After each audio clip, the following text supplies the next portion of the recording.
going on, Wolfpack? You're very welcome to episode 6 of Degenerates of the Week. Thank you very much for joining me. Now folks, there's 3 things any up and coming criminal needs to have in order to be a success on the streets. And that of course is number 1, the skill set in your chosen criminal field. Maybe you're handy with the screwdriver for carjackings, or perhaps you have the skills behind the wheel to be a getaway driver. Secondly, you need to have street smarts in order to stay one step ahead of the law. And number 3 is style. You have to look good while you're doing it after all. And I think I may have stumbled on a criminal fashion trend for 2024. Yes folks, it would seem that burgundy is the new black.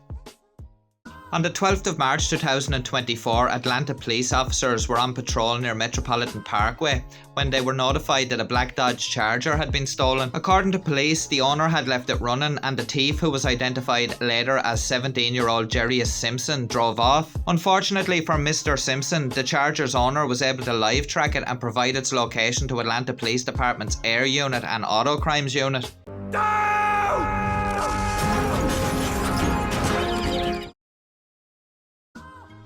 Guys, is it just me, or does it seem that every week here on Degenerates of the Week we seem to cover some foolish person who decides to get behind the wheel and not only risk their own lives, but risk the lives of everybody else in the area? Mr. Simpson here just seems to be the latest candidate, and he clearly hasn't been looking at some of the comments on our recent episodes of Degenerates of the Week, because some of our viewers have been saying you can't outrun a radio, which as we know here is just straight facts, as the police can just radio ahead to the nearest other unit or even ahead to the next department over. If he was keeping up the speed on what was going on, then he'd know that he's just wasting his time here trying to evade the law. One thing Mr. Simpson has been keeping up to date with is the latest criminal fashion trends, as he himself is taking part in the Burgundy Bonanza with a nice dapper little burgundy jumpsuit number, which you can see for yourself in just a few moments.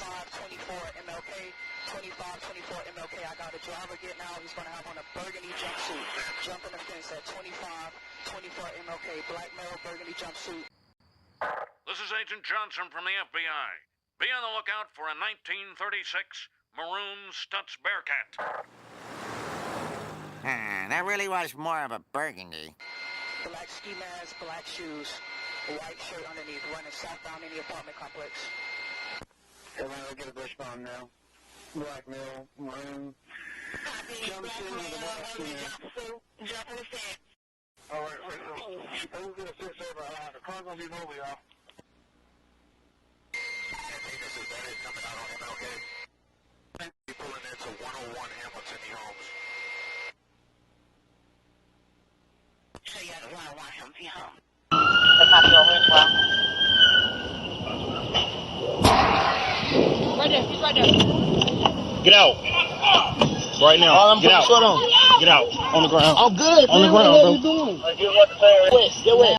I'll get on to Mr. Simpson in a minute, but let's just talk about this lady for a second. Now, I don't know if it's his wife or his girlfriend, but why would you bring a child to collect someone who's fleeing from the law? Now, I suppose you could argue that perhaps he didn't tell her and just said, come pick me up. If that is the case, I have to say that is a very scum move. Especially if that's his own child. Why would you want to put your child in danger like that? Like 100% kids have no place in a situation like this. And thankfully, when the police tried to pull them over, this lady had the common sense to stop. Because we've all seen countless times people that are picking up criminals like that, sometimes the criminal will force them to flee from the police. Thankfully that didn't happen in this situation for everyone's sake, but mainly the kids' sake. And I don't know what Simpson was at in the back of the car trying to take off his top, as if the police were going to buy that. Like, he went into the building wearing that jumpsuit and then he came back out. They were outside the whole time watching the place. So to sum up folks, I would give Mr. Simpson here a rating of 0 out of 10 for criminal prowess, but I'd have to give him a 9 out of 10 in terms of his stylish flair. He looks almost fully committed to the burgundy trend, and who knows, had he finished the outfit off with a nice burgundy cap, he might have got to 10. Don't say that.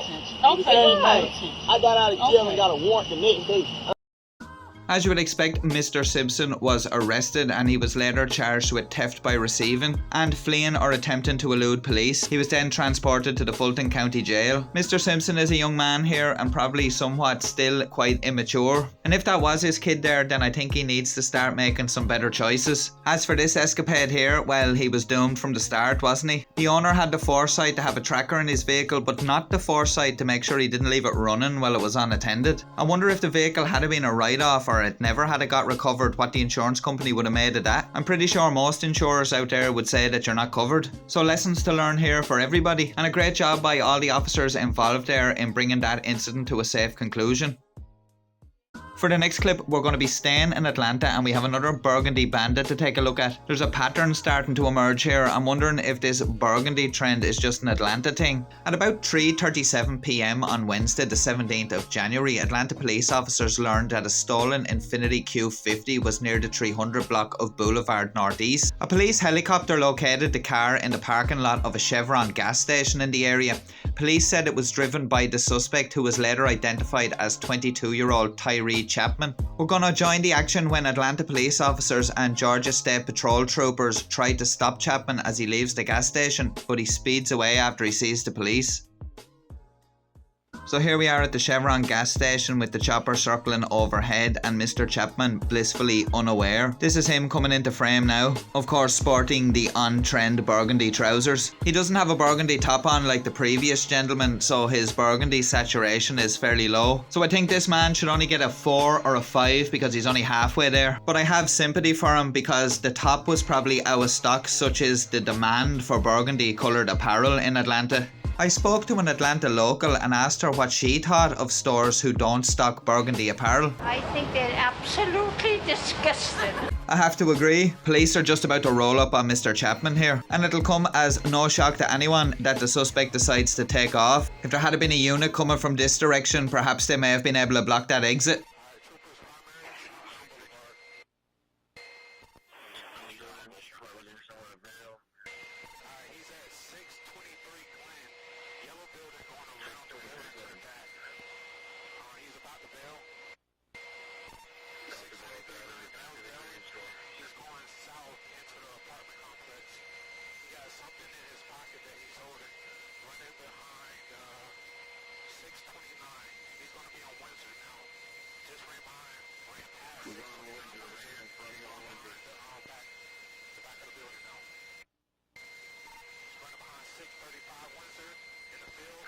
Just something I noticed there, the back gardens of these houses seem to be very open. There's not really many walls or much fencing, which is obviously aiding this suspect in getting through. Now I think the suspect here is starting to get a bit tired and he's starting to weigh up his options. And he probably thinks he's pretty clever in the hiding spot he's about to choose. And we had a suspect a couple of episodes ago who tried to hide in a similar spot and didn't have much luck. And as the chopper comes back around the side of the building, we get a glimpse of where this hiding spot is, right inside that bin. He must think those officers in the chopper were born yesterday, because there's no way that he doesn't know that chopper's there. And if the officers in the chopper seen him go down the side of the building and he doesn't emerge, well then he's either somewhere down the side of the building or he's gone into the building. It's just a rubbish hiding spot. Yeah, I know, I unapologetically couldn't resist that. But like as I said, the last guy that tried this didn't fare too well. And you can probably guess the fate of our current suspect.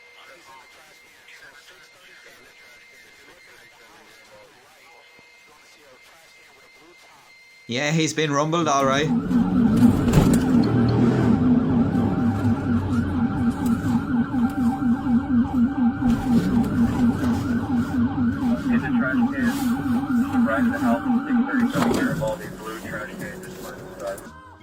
Well, there's absolutely no hope for our suspect now. Not only do they know where he is, officers are now swarming the scene. Another Oscar the Grouch is about to get cuffed.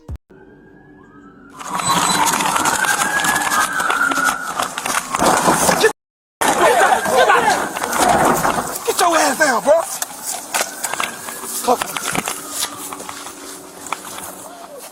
You get so excited. Nah, good. It's exciting. Come on, I get to the ball when you got the That's stupid, dog. Get in the car. How old are you? 22.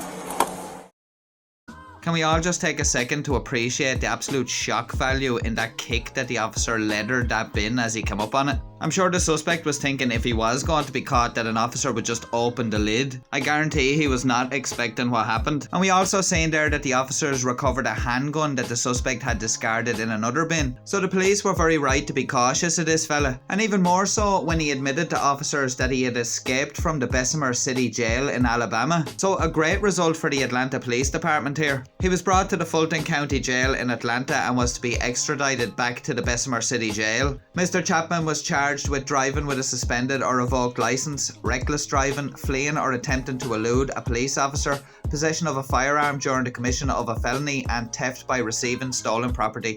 An excellent result there, and another Burgundy bandit off the streets. I guess another one bites the dustbin. Next up, we're going to take a look at a bit of an unusual story that made the headlines here in Ireland recently. And that is the case of 34-year-old Garda Holly Lane. And a Garda, for anyone who's not familiar with the term, is a police officer here in Ireland. And this is one of those cases that you'll be asking yourself, what was she thinking?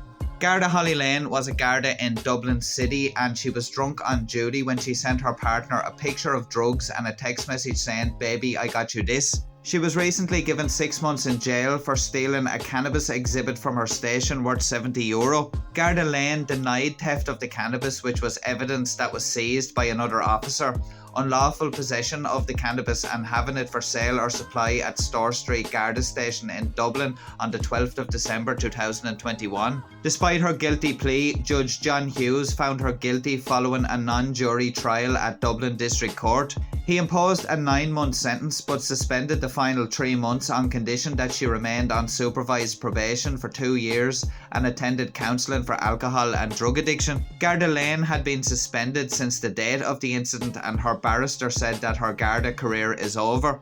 Garda Sergeant Colleen Doherty told the hearing that she had been the officer in charge at the station on the date and that Garda Lane's shift had started at 7 p.m. However, by about 1:30 a.m. she had not seen Garda Lane for several hours and went to seek her out. Garda Peter Byrne in the community policing office told her that Garda Lane was unsteady on her feet. Sergeant Doherty had become concerned and searched for Lane with Garda Sergeant Niall Godfrey. She was discovered in the second floor changing room, dishevelled looking, and her tie and shoes were wet. Sergeant Doherty believed that Lane was intoxicated from the way that she presented and spoke to her. They brought her to the TV room, then Sergeant Godfrey and Doherty looked for her bag to get her car keys after they decided she would have to be brought home. They then found a half bottle of vodka in her bag and a quarter bottle of vodka in her changing room locker. Lane told them she had taken a sip and insisted that she was not intoxicated. She said she had thought her car keys were in a folder in the community office where she had worked earlier. Sergeant Doherty went there, saw her folder on a desk and then located her bag, which she opened.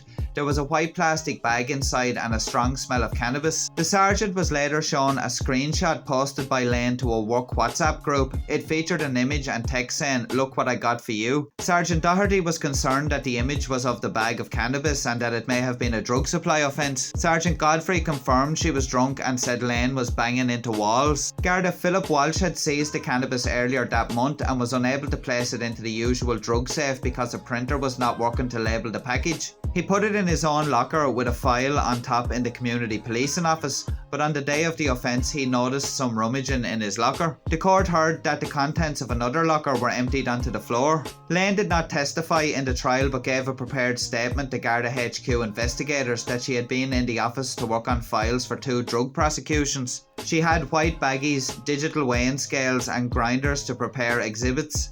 She claimed she did not have enough bags but saw some more in a locker and took them out. Lane claimed other items then fell out. She admitted that after 2 hours she went to the female changing rooms and had some vodka because she had developed severe addiction issues due to stress and being overwhelmed at the time. She told Gardaí that it was the second time that she had consumed alcohol while on duty. Lane maintained that she returned and saw the cannabis on the desk but she did not take it. She also tried to convince Gardaí that she had taken anti-anxiety medication which exasperated the effects of the alcohol. She claimed that the text message was a joke in bad taste. The court heard it said, "Baby, I got you this," and went into her work WhatsApp group in error, but there was a light-hearted reply. However, the judge also heard that she told one of her colleagues she had meant to send the message to her girlfriend. However, Judge Hughes did not accept her account. He noted testimonials and pleas for leniency from defence barrister David Staunton that she came from a good family, had attended treatment for her mental health and had been sober for a year. In sentencing, the judge said that Lane was in a significant position of trust and power as a Garda. He set appeal bail at €500 if she wants to challenge the verdict or sentence. The judge also dismissed a charge for criminal damage to another locker in the station due to a lack of evidence. Well, there you go, guys. What a string of bad decisions by Miss Lane there. And I'm sure that the drink was the main contributing factor in the making of those bad decisions, especially the theft of that cannabis. And we'll probably never know if she actually intended to take that bag out of the station. But it does throw up some pretty alarming questions about the way that evidence is being handled. Evidence in a case should never be stored in an officer's personal locker, no matter what the circumstance. Problems like broken printers and things like that should be sorted immediately, especially when it's to do with a critical thing such as evidence. Had it not been for that, maybe this incident may have never happened. So I hope as a result of this incident some light has been shed on that and it gets investigated. When it comes to Miss Lane, as I said, I think she made some pretty poor decisions here. Being a Garda and going out and working with vulnerable people and perhaps people that have addiction issues themselves while you also are suffering with an addiction issue is just a recipe for disaster. So perhaps when Miss Lane saw that she was starting to struggle, maybe she should have went forward and sought some help. I know that's a very easy thing to say and you never really know what a person's going through, but I do think that due to the position that she was in, I think she should have had more personal responsibility. But I do think that it gives credence to the fact that people that work in frontline services are only human and a lot more mental health support and addiction support should be given, because people who work in those fields do have to experience a lot of tough situations, and when services are being stretched so thin it can have a detrimental impact on the morale and mental health of staff. And speaking on what's happening here in Ireland, it's especially evident in sectors such as the Gardaí and also in the health service. People are feeling overworked and undervalued. That's why we're having a staffing crisis left, right and centre. So hopefully in general the whole situation can be improved, but from this incident hopefully some lessons can be learned. It seems a Florida man is never too far away when it comes to an episode of Degenerates of the Week, and of course this episode will be no exception. And for this one we're off to Flagler County in Florida, where sheriff's deputies are investigating reports of vandalism at local churches. While following up on these reports, sheriff's deputies encounter a man acting oddly near a church, and as you can well imagine, things can only go downhill from here. And just a quick side note before we hop into the video, if you're wondering why the audio is chopped so much, it's because he was dropping F-bombs like they were going out of fashion. So I guess I have to try appease our YouTube overlords and the advertisers, of course. Oh, I saw you were up, man. Don't act like you were sleeping. Yo. Yeah. What? What are you doing here? Sleeping, man. Okay. Do you have permission? No. Alright, what were you doing? What were you in that bag doing? Nothing, man. I don't really... Well, I saw you crouched over on top of it. Man. I don't anything in my hand, man. Right. There's a baggie right there. What's in it? Nothing in the baggie, dude. Why do you have a problem with me, man? I didn't do anything. You're with me, man. Sleeping, man. You were not sleeping, bro. What you doing? I saw you. I saw you. What you doing, man? What? I'm sleeping, man. What's your name? Who gives a f*** my name is? I'm sleeping on. Right. Sleeping on the church too. What's your problem, man? Right. But how? Sleeping. Can I talk? No. We've been sleeping. We've been man. Well, you're Why are you with me? Do you want me to answer your question? Why are you with me? Can Am I with you? Can I answer your question? Am I with you? Well, I'm trying to get to that. Am I with you? I'm trying to get to that. Am I with you? Answer the question. Yes, you are. Yeah, I'm with you. Yes. Why am I with you? We've been How? Are you going to let me answer you? How am I with you? We've been having criminal How mischief. am I with you? We've been having criminal mischiefs and burglaries at churches. Really? Bullshit. I'm not making this up, man. I'm not quite sure what this guy's problem is or what he has going on, but he seems super confrontational and aggressive. Just a personal opinion here as an armchair observer, but that spot doesn't really look like somewhere you'd pick if you were just going to have 40 winks at the side of a church. To be honest, to me, it just looks like he was there, he seen the police pulling in and just decided to get down and pretend he was sleeping. I also think if you were sleeping rough there and the police came up to talk to you, you probably wouldn't be as aggressive as this guy's being. So it leads me to believe that this guy is here for more than 40 winks. What did I steal? I'm not saying you did. However, we've been having criminal mischief. Man, I don't want to hear shit, man. I want to hear shit. What's your name? Off. That's what my name is. Where are you from? And your leave? Want me to leave? You have any weapons on you, bro? Are you serious? Are you serious? You have any weapons? Light on my face, man. Light on my face, man. What's wrong with you? As you can see now, this gentleman here is becoming more agitated. Also, the fact that he's now on his feet has upped the ante because he could have a weapon on him or in that bag. He's going to start moving around in the porch there, and he motions towards the bag a couple of times. But I have to say, in spite of the suspect's agitated demeanour and the verbal abuse that's being hurled at him, this officer is handling the situation pretty well. He's trying his best to de-escalate the situation, while also at the same time not trying to let his guard down. Sleeping here. Don't try to light on my face, man. You have weapons on you, bro? What the f is wrong with Do you have any weapons on you, bro? Do I have any weapons on me? Back up. Back up. Weapons on Back me? up. Back up. Face away from me right now. Face away from me right now. You. Face away from me. You. Face away from me. You. Face away from me. You. Do you know what loitering and prowling Light on my is? face, man. Light on my face, man.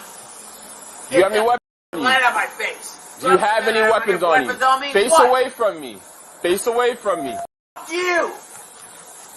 You. Go back to rookie Do you know what school. loitering and prowling is? Go back to rookie school. Alright, face away from me. No, f you. I'm not f you shit you say. F you, man. F you.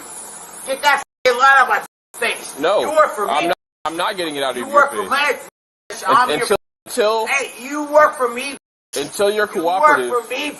Until you're cooperative. I'm not cooperative because you are shining a light in my face, man. Get that Alright. Do you have any weapons on you? I do not have any weapons. Okay. What? Alright. What weapons do I have on me, man? Off, man. Get that in my face, man. No.